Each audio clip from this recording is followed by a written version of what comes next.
my sermon from last week, In the Courtroom of Heaven. I want to talk about it and update some people to bring them up. But first, I'd like to give an illustration of what really transpired in the heaven, in the courtroom of heaven. So I need some participation. Let's just see how we're going to do it. Let's say, Jamaica, come up here. You're going to be Joshua. I want you to just stand right here so that we can see what really transpired. There's a number of ways that we as humans learn. Some is audible, some is visual, some is kinetic. Kinetic is like when you touch something, but we all learn by repetition. Amen? Amen. Amen. And so, Joanne, I want you to come up here. Yeah, you. You. And I ain't calling you this, but I want you to play. Can you play the devil, Satan? Oh. You stand right here. You stand right here. And I got George, you right here. Come here, George. And you stand next to Jamaica. And I just want to lay out the picture, just stand right next side by side to her, just like it's a courtroom. And so you always have the accuser on the other side. You are the Lord's angel, right? And you are Joshua. You on trial. Zachariah saw in a vision that you were on trial, and he didn't want you to be the high priest of God's people. And so what literally happened is, in the vision, the Satan began to call out things that you've done. Right? Can you call out a few things? Just name it. They don't got to be true. Let's say it. Drinking. Yes. What else you been doing? Clubbing. Okay. Clubbing, drinking. What else? That's all you can think of. Boy, I can get Go ahead, girl. Satan is not nice. No. What else you been doing? Sleeping around. She been sleeping around. She been clubbing. She been drinking. She been doing all kind of stuff, right? Fighting. She been fighting, cussing people out. Just all that. She doing all that, right? And so this was literally what happened is what Satan was accusing Joshua in the courtroom of heaven, right? And the scripture says that Joshua's garments was dirty. What that literally means is that she was wrong or he was wrong. And I intentionally put a female in Joshua's spot because I want you to know that God is not gender specific. Amen? Amen. So when we talk about search for a man, it can be a woman, right? It don't have to be just a man. And so I put a woman in this position but to identify with who Joshua is. And so Satan is literally making accusations against Joshua, right? And Joshua standing here wrong as all get up, right? And then the angel of the Lord spoke and said, Satan, I rebuke you. You say that to her. Satan, I rebuke you. Satan, I rebuke you. And so it started off, Satan making accusations to Joshua. Joshua never say a thing. Joshua don't try to defend himself. The Lord speaks through the angel, right? And the angel defends Joshua, right? Yeah. This is where we get it wrong at most times. Usually the Joshua's want to talk and when they both, right? But in the courtroom of heaven, God does the defending. That's why it says Jesus never said a mumbling word because God will defend him. That's why it says that the battle is not yours, it's the Lord. And so Joshua just standing here, the Lord defends Joshua, right? Then the Lord he tells the angel. He tells the angels to change the garments of Joshua. Come here, Shirley. Come here. Come here, Sid. Come here. And so y'all God's angels. I want y'all to see this. I want y'all to see how this plays out. And so God called angels to act like y'all changing her clothes. Y'all taking the sin off and y'all putting righteousness on. Just not like you taking something off and you putting something on. Right? I want y'all to see this. And so the angels come. The Lord sent one angel to speak. Then he sent angels to change the clothes of the garments, right? Then the Lord speaks through the angel and says, listen, isn't this the brand that I plucked out of the fire? Y'all missed that.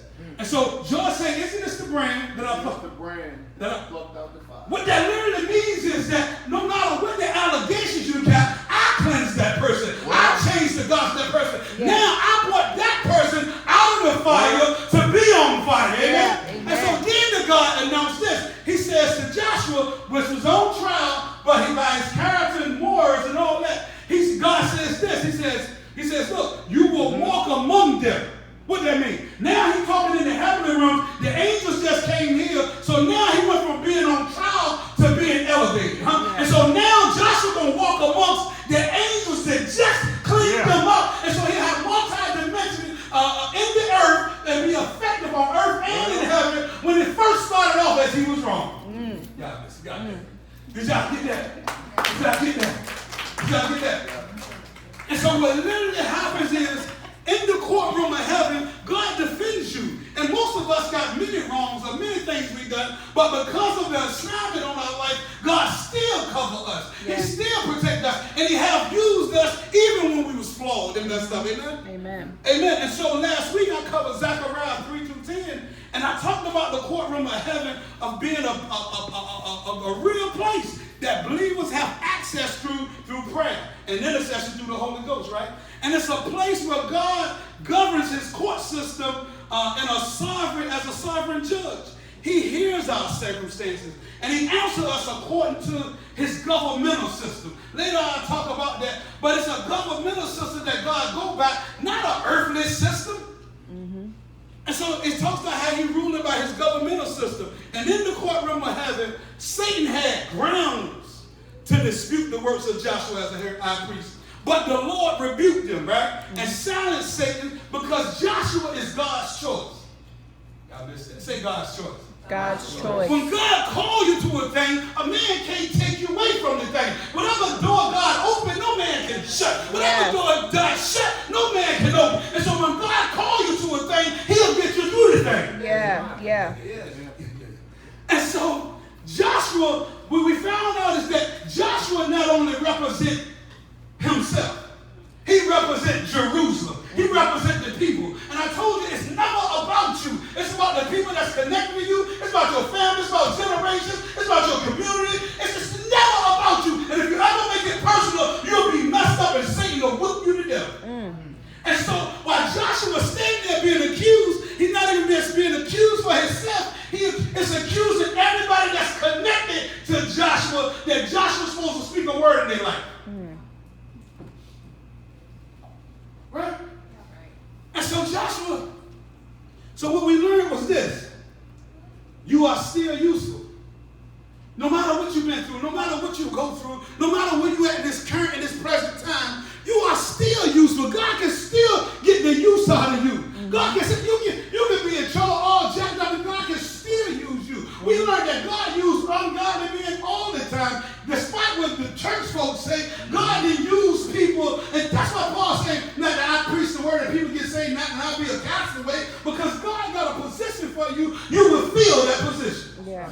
Okay? Yeah. And so number one is, you are still useful. The next one is this: you will not be consumed and destroyed. A lot of us, when God places the fire on us, we start to wither and turn and try to jump out of the fire. But the altar there is going to burn up everything that's not like God. And so you got to stay on the altar. You got to stay on the fire so they can purify you, so you can come out just like gold. And the fire won't kill you. The fire is your friend. The fire is your friend. I don't care if you call your mama, your daddy, the lawyer, whatever. When God put a fire on you, the fire is on you, and nobody can take the fire off.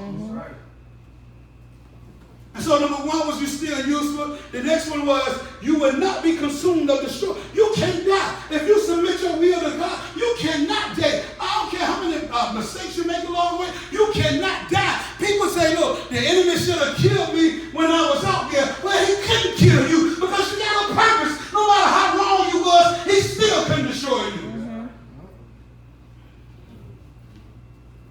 And number three is this: you came out of the fire to be on fire.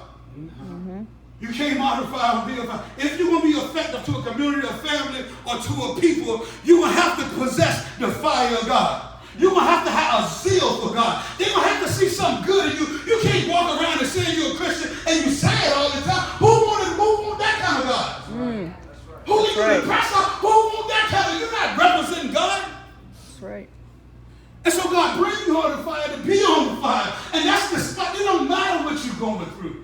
It's the kind of thing where you can praise him in the middle. Yeah. You can praise him right there in the middle. You can bless him when things ain't going right. You can still say, God, I love you. Yeah. It's for you I live, and for you I die. I'm loyal to you. I'm going to stay with you, oh God, no matter how bad it hurt. Yeah. Hey. And so God acquitted Joshua. He acquitted Joshua. And it wasn't that he didn't recognize his sin. He just said that I'm going to cover him. When Jesus said, I'm going to cover him and still use him.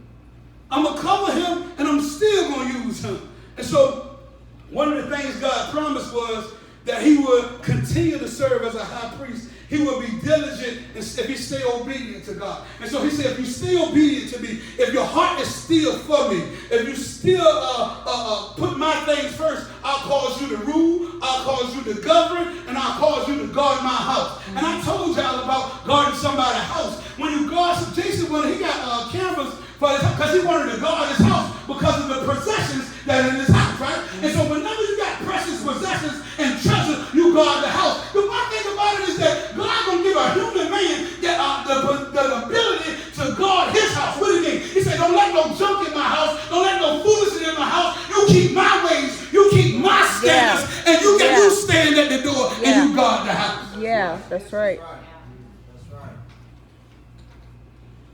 Number 2 was God promised Joshua privilege and access to the presence of God. He said, look, you will have continual and perpetual presence of God. And so it ain't predicated on how you feel. You still can be in the presence of God. You can be in the house and tap into the presence of God. You can be in the car and tap into the presence of God. You can be in the toilet and you can tap into the presence of God. It don't make no difference. I'm giving you access to me. And whether you take advantage of that access or not, it's your business. Yeah, that's right.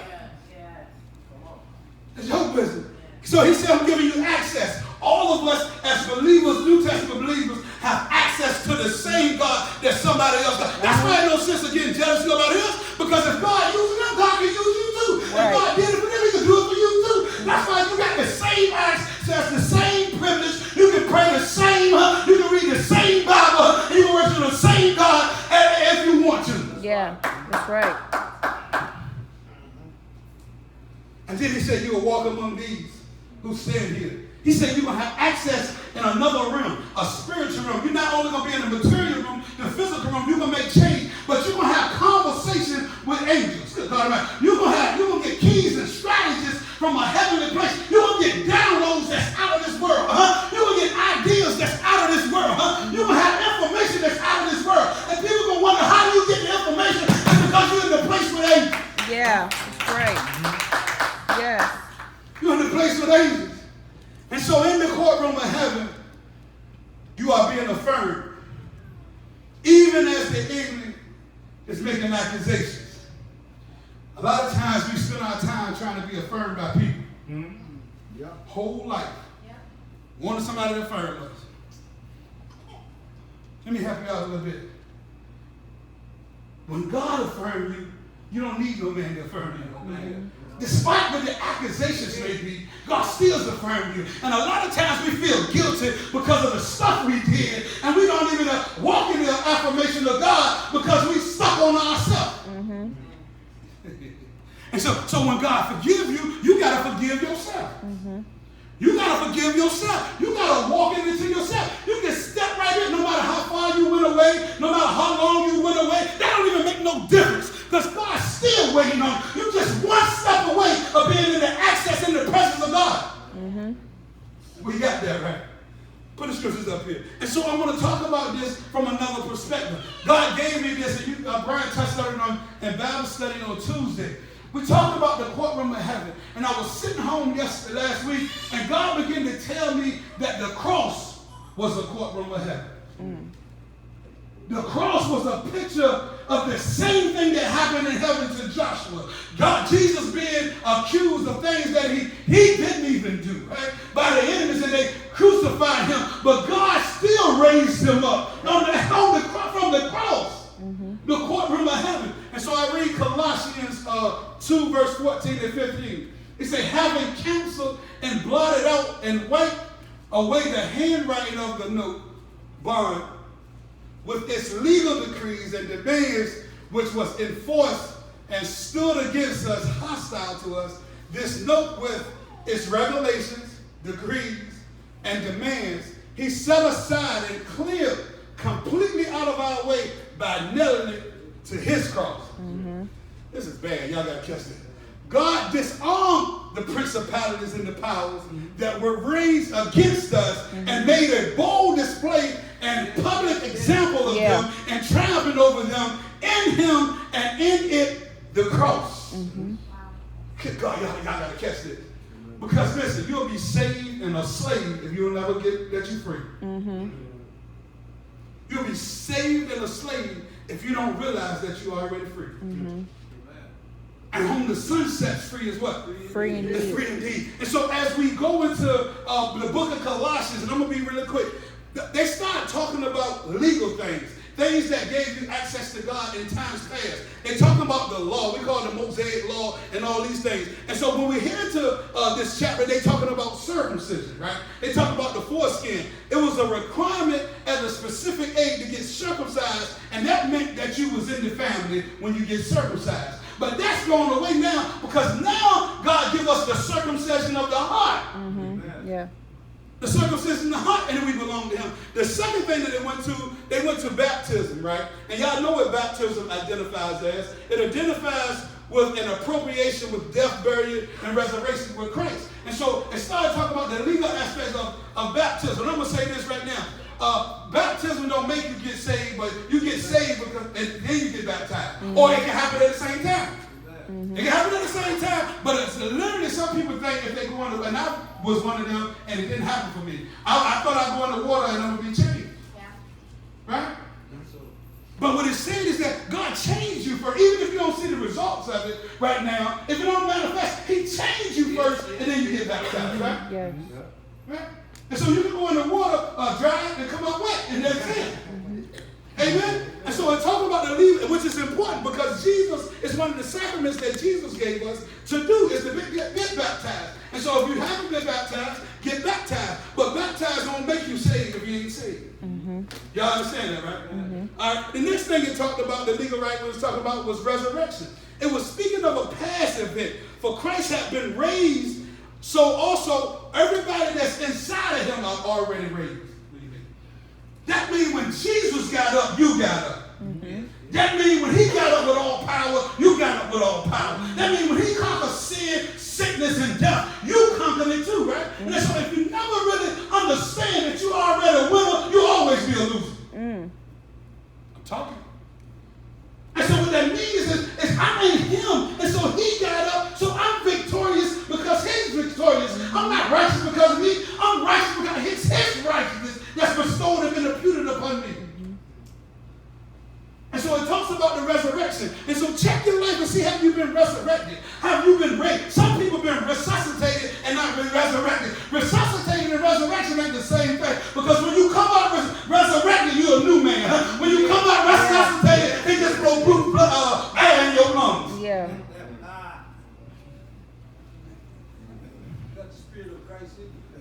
And so the fourth thing he talked about. The fourth thing, this one I'm on right here. They talked about the dismissal of charges.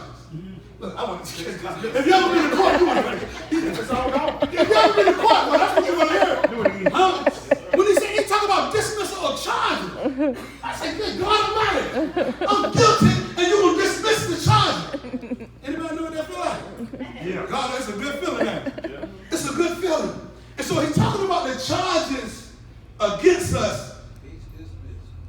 And that these obligations has punished us. Here God wipes away the note and nails it to the cross. Well, he wipes away the note and he nails it to the cross. And so when we talk about verse 14, it's talking about the handwritten requirements. And there's a lot of churches that's still built off legalism and do this and do that. Don't wear red, all this stuff, which is legal jumbo that God don't care nothing about. He died more than for Maybelline. He don't care if you wear lipstick or makeup or whatever. They don't have nothing to do with your salvation. Mm-hmm. Y'all get that? Mm-hmm. Okay, and so he said all these legal demands. He said these legal and moral debt that I owe. I already owed it when I entered into the world. God, Jesus paid for on the cross. He wiped it out. He talking when he said, no, you can put crimes there. Put it there. And you put crimes of sin. And so he wiped out the crimes. He wiped out the sin. And he took it upon himself. And he nailed it to the cross. Mm-hmm. This is one of the hardest things people to get Christians to believe. Is that they're already perfect. You perfect and you being perfected. You perfect and you're being perfected. You saved and you're being saved. Mm-hmm. You delivered and you're still being delivered. It's hard to get Christians to believe that they're already enough. Mm-hmm. That they're already affirmed. And so we keep looking back over our past crimes and our past failures and the moral things that we've done. And we make ourselves feel bad about what we've done when God looks at us and he sees us in a whole new way. Mm-hmm. And so he dismissed the charges.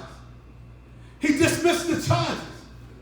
He dismissed the charges. He blotted and whited out the handwritten note. He got rid of it, right? It was a debt that an imperfect person couldn't pay. You couldn't even pay for it if you wanted to. You can't pay for it. He had to pay for it because he's the perfect sacrifice. The lamb that was slain before the foundation of the world. And while you're still trying to clean up past messes, he already cleaned it up. Mm-hmm. And so he said he wiped the note away.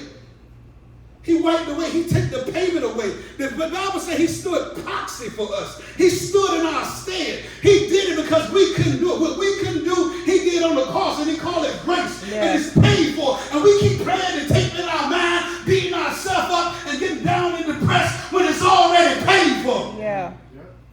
In the courtroom of heaven. Talking about in the courtroom of heaven, it's paid for. It's paid for. If you wanted to pay for it, you couldn't pay for it. If you wanted to pay for it, you couldn't pay for it. In another translation, it said this. It exegeted it like this. As the charges in the heavenly books written against human beings. And so it was some charges against us in the heavenly books that were against us, that were true, that we couldn't pay for, and Jesus took it upon himself. As I'm free because of him. I'm free because of him. I'm saved because of him. I'm changed because of him. And because he nailed it to the cross. He nailed it to the cross. He nailed the writings of the notes, the crimes. He nailed all of it to the cross. He took it with him. Can you get in your understanding that he already paid for it? Why do you want to continue to pay for it and beat yourself up? Hey, it's quiet. But I want to talk about the courtroom of heaven. Someone's free and we don't even know we're free. Mm-hmm. Someone's free and don't even know we're free. I was going to preach this last week. I told y'all, I was at the vet house probably about 3 weeks ago, and we was watching a movie, and the guy was blind, and he went through an operation, and then he could see. But once he began to see, it began to hurt. Mm-hmm. When he opened his eyes, he couldn't hear it. It hurt him. It hurt him. And so his sister and his girlfriend came and said, I thought you said he can see, he can't see. The man said that he can see, but he don't understand what he see. Mm-hmm. The doctor said that he's blind in his mind. And so he had been blind so long, he could see, and he still would close his eyes and walk around and do like this because he felt comfortable walking around in darkness, and he didn't even want to embrace the light. Mm-hmm. Embrace the light.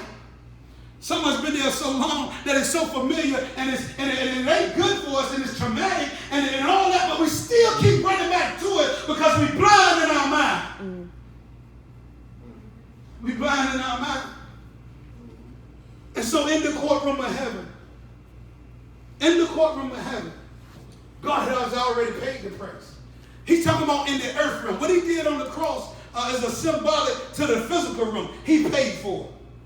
He paid for it where you can see it. We saw him. It's witnesses that saw him die, and it was witnesses that saw him raised up. And so he paid for it already. He paid for it. And so then we begin to move to multi-dimensional. The next verse says this. He disarmed principalities and powers. And so now he did it in the earth realm, and he's doing it in the spiritual realm. Mm-hmm. A lot of times we try to fight in the earth realm and we forget about the spiritual realm. Mm-hmm. As long as you don't tackle it up down, you'll always deal with it down here. Mm-hmm. And so how God operates is that we get on our knees and we begin to pray. We begin to fast. We begin to cast down some things. We begin to tackle it in the heavens so they can stop on this earth. Because if you don't stop it here, it'll continue to run you over down here. Mm. And so that's what he did to Joshua. He told Joshua, I'm increasing your rank and you'll walk among angels. What that mean? I'll be able to disarm principalities and powers, and before it ever hit my house, I'll stop it. Yeah. You preaching. Mm-hmm.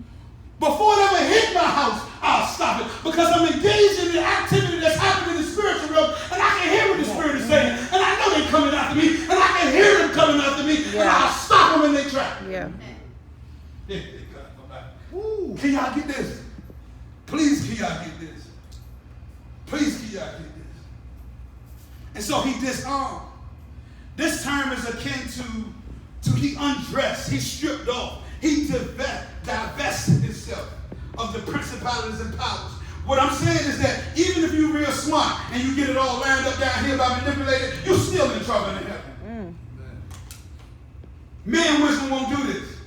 You can manipulate, you can tell, you can do whatever you want to do, but if you don't tackle it in the spiritual realm, you're going to continue to have to deal with it. That's how I got free. God freed me first, then I walked it out. God let me know that I'm free and it's paid for. He exactly told me when I got saved, you free. That's all I heard was you free. And I knew exactly what it meant. I mean, it wasn't no more drugs, it wasn't no more shame, it wasn't no more guilt, it wasn't no more. I knew that immediately. And though I knew it immediately, I still had to walk it out. I still had to walk it out. And some of us are free. Some of us are free. But we keep bringing it back. It's just like that abused wife that protect the abuser. And raise your hand, you know what I'm talking about. Any woman. Raise your hand. Any woman? Okay. Huh? It's just like the abused woman that continue to get beat on day after day. They get verbally, physically, sexually. They get beat down and beat down. And as soon as somebody says something about them, they'll stop up and say, you better not talk about them. Do y'all know what I'm saying? And so some of us have been so long and so wounded, we don't even realize that we're free. I seen a picture of a little teeny rope around a horse neck on a plastic chair. And the horse won't even move just because it looked like he can't move.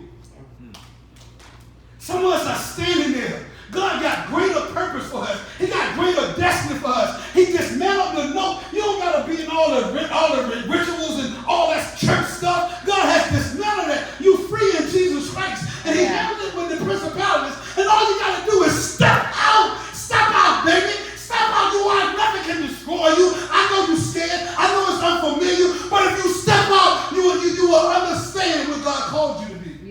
Yeah. Step out. You got to step out. And so he disarmed the principalities and powers that raged against us and made us bold display in a public example. What he's saying is this. He said that we had some people against us. We missed the mark. We didn't follow the 10 Commandments. We didn't do all that stuff. And it was against us, but he already paid for us, right? And then he went to the cross, right? And then he took it and he nailed it, right? And then he was buried and raised and he got up. But the Bible says with all power, right? And he got up with all power, right? And he made a public example of them. He let them know that I'm God. And whatever I say work, right? That's why they say that if they knew that he was the Son of God, they would have never crucified you. There's a lot of people that's crucifying you, but they don't understand that you get up. You get right back up. And when you get up with power. And you get up better. And you get up new. Yeah. Hey, I'm going to close it. On the cross, he discarded the cosmic powers and authority. He discarded the cosmic powers and authority. That's what I want y'all to know. The seen is just as real, the unseen is just as real as the seen. And so it's a lot of stuff happening right now. I'll give you an example. Like sex. Give you an example. We getting a physical satisfaction. We getting a physical transfer. But we're also getting a spiritual deposit at the same time. So what affects us in this earth realm also affects us in the spiritual realm. And the spiritual laws in place. That's why he say he obeyed his governmental rule. That's why we got to break soul ties and things like that. Because you didn't enter into a legal agreement in the spirit realm. In the spirit realm. Do y'all get that? I get that. Okay. I just wanted to give y'all an example. And so another one says this. And the dominions and powers he robbed of their prey. And so whatever happened, whatever was against you, God took them to the cross in Jesus Christ, right? He nailed them to the cross. Then he disarmed principalities and powers. He disarmed principalities and powers. I want you to know it's a spirit thing. That's why more sins are more dominant in certain areas. Huh? That's why you got gambling and Las Vegas, right? That's why you got sexual stuff in San Francisco. That's why we got a lot of deaths right here, because it's a principality and a power that's over our region that's causing and wrecking havoc. And we can do all the counseling we want to do. We can do all the therapy you want to do. But if you don't have it in the spiritual realm, they'll always be messed up. Yeah. Yeah.